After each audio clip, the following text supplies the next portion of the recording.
मैंने आपसे एक बात छुपाई थी, वो इसलिए कि आप परेशान ना हो जाएं। कैसी बात? बैठे। आपको पता है ना, शादी के बाद शुजा शाइना को दुबई ले गया था। हाँ, और सब पे यही बिजनेस फैला रहा है। तो ये सच्चाई नहीं है अम्मी।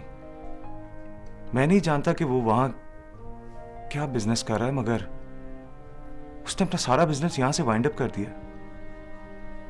और मैंने सुना है कि उसने बहुत सस्ते दामों पे हर चीज बेची है। लेकिन खान भाई को पता है इस बात का? नहीं, उन्हें पता होता तो वो शुजा की शादी शाइना से कभी ना करते। देखो अस्कील, अब तुम भी खान भाई से कोई बात ना करना। वैसे भी शुजा और शाइना की शादी को अब काफी वक्त गुजर चुका है। अगर खान भाई को पता चल भी जाता है तो नहीं हो सकता, और बिजनेस में तो ऊंच नीच होती रहती है। बस खुदा से दुआ है कि शाइना और शुजा खुश रहें।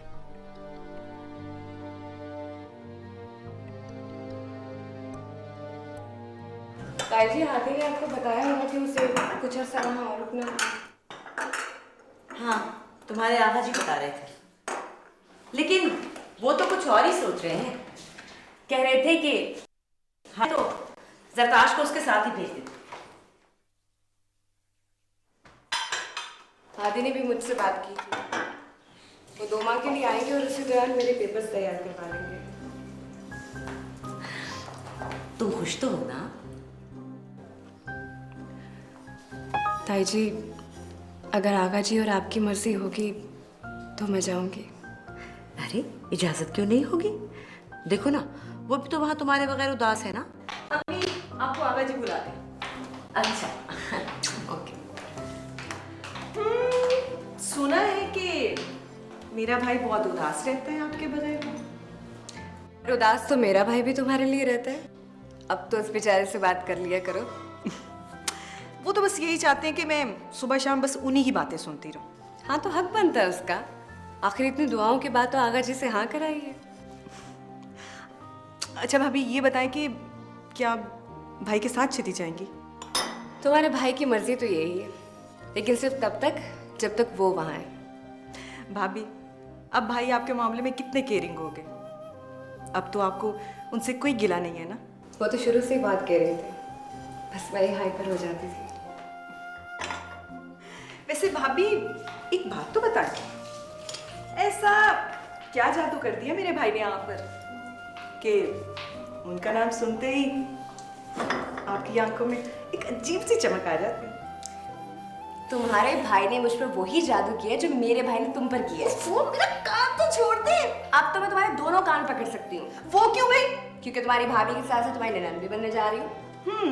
अब सोच ले, यही दोनों रिश्ते मेरे भी आपसे हैं, और अगर मैं भी जवाब में आ गई तो छोड़ो ये घर हटो, जाओ, सारे काम पड़े हुए हैं। अच्छा सुनो, ये प्लेट्स लगाओ वहाँ।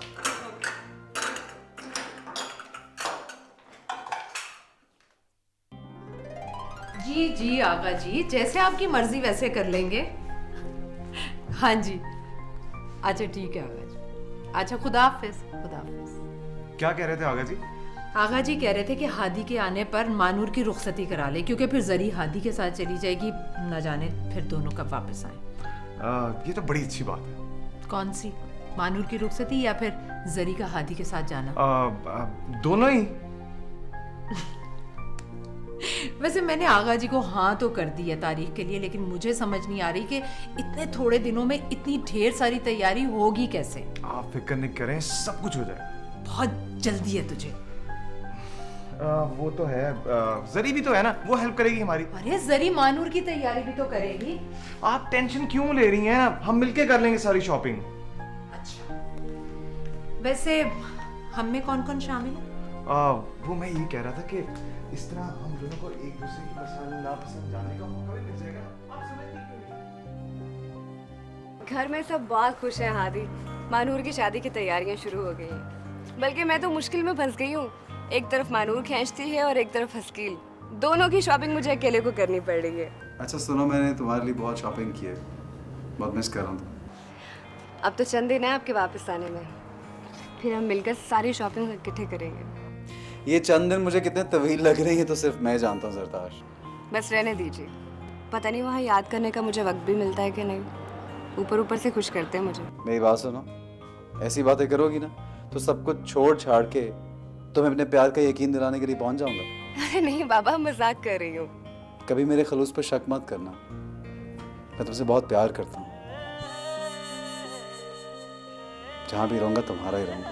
एक मशवरा दूँ आपको, इससे पहले कि आप मजीद रोमांटिक हो, जरा टाइम देख लीजिए। वहाँ आधी रात तो बीत चुकी होगी। सुबह लेट उठे तो फिर मुझ पे इल्जाम देंगे कि मेरी वजह से लेट हो गए। इस वक्त जो मैं काम कर रहा हूँ वो मेरे लिए सोने से ज्यादा जरूरी है। जी नहीं, अब आपको सोना है, कल बात होगी। सुनो, मैंने कह दिया ना, सो जाइए। Bye bye.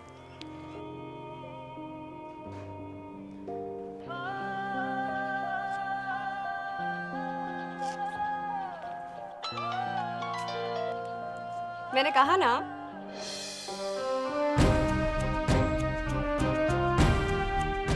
शुजा,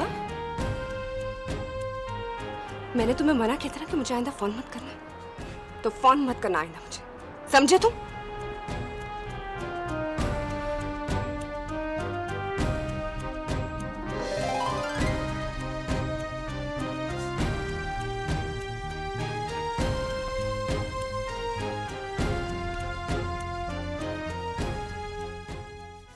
मैंने शाइना से बात की थी, वो बिल्कुल खुश है शुजा के साथ। आपको पता नहीं क्यों वहम हो गया, सब कुछ ठीक है। ये वहम नहीं है पलूषा, ये जो बातें अब खुल रही हैं ना, इन बातों को हमसे छुपाया है शुजा ने।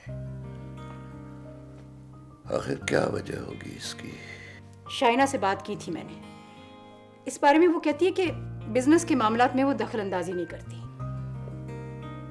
शाइना को इस बात का पता है कि शुजा यहाँ सब कुछ बेच बाच के गया है। अगर वो सब कुछ बेच बाच के जा रहा है तो क्या हुआ, वहां अगर सेट है तो यहाँ दो जगहों पे हलकान होने की क्या जरूरत है? हाँ, ये बात तुमने अपने बेटों के लिए तो कभी नहीं सोची, जिनका बिजनेस एक मुल्क से दूसरे मुल्क तक फैल रहा है। सब कुछ है उनके पास, नहीं है तो माँ बाप से मिलने के लिए वक्त नहीं है। पलूषा, तुमने कभी सोचा हम कहाँ खड़े हैं? क्या मतलब? जिंदगी भर क्या कुछ नहीं किया, सब कुछ बनाया, बेटों को अपने पांव पर खड़ा किया, बेटी अपने घर वाली हो गई, लेकिन हम तन्हा रह गए। ये कैसी बातें कर रहे हैं आप? बेटों को फुर्सत नहीं है, वक्त नहीं है उनके पास माँ बाप से मिलने के लिए। शाइना की शादी पर आए भी तो क्या आए, मेहमानों की तरह आए और चले गए। उन लोगों की जिंदगी कितनी मसरूफ है आप जानते हैं, और आजकल तो काम भी बहुत ज्यादा है। ठीक कहती हो, जब माँ बाप औलाद को किसी काबिल बना देता है तो वो औलाद अपने माँ बाप को भूलकर सिर्फ और सिर्फ अपने काम को ही अहमियत देता है।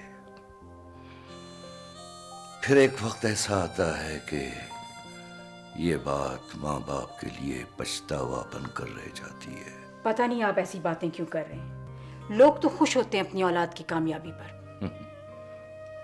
तुम नहीं समझोगी, नहीं समझोगी तुम। इतने बड़े महल में हम दोनों दो रूहों की तरह इधर उधर भटकते फिरते हैं। नहीं है तो कोई तीसरा बात करने वाला भी हमसे नहीं है। पलूषा, सोचा है तुमने हम कितने तन्हा रह गए? कितने तनहा रह गए।